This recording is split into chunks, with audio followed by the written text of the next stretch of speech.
வணக்கம், என்னோட பேர் சத்யபிரியா. நான் Aristo Hospital Digestion ஒர்க் பண்ணிகிட்ருக்கேன். ஒரு 1 மினிட்ல ஒரு ப்ரோட்டீன் ஷேக் நம்ம எப்படி ரெடி பண்ணலான்னு சொல்லி பார்க்குறோம் for weight gain. So mostly early morning எழுந்திரிச்சோடனே நம்ம இட்லி, தோசை அந்த மாதிரி தான் ப்ரிஃபர் பண்ணுவோம். வெயிட் கெயின் ஆகுறவங்களுக்கு அது ரொம்பவே டிலேயாக இருக்கும். ஸோ ஒரு ப்ரோட்டீன் ஷேக்ஸ் நம்ம எப்படி பண்ணலான்னு சொல்லி பார்க்க வரோம். ஒரு மில்க் ஒரு 200 ml எடுத்துக்கலாம். ஸோ அது கூட ஒரு 20 கிராம் கேஷ்யூஸ், ஒரு 20 கிராம் ஆல்மண்ட்ஸ் எடுத்துக்கலாம்.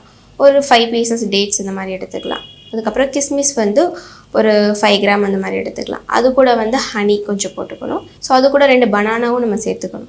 Next peanut butter. ஸோ அது எல்லாமே சேர்த்து ஒரு ஷேக் மாதிரி நம்ம ப்ரிஃபர் பண்ணி ஏர்லி மார்னிங் தினமும் ஒரு 150 ml நம்ம ரெகுலராக எடுத்துகிட்டு வந்தோம்னா நமக்கு ஈஸியாகவே வெயிட் கெயின் ஆகும்.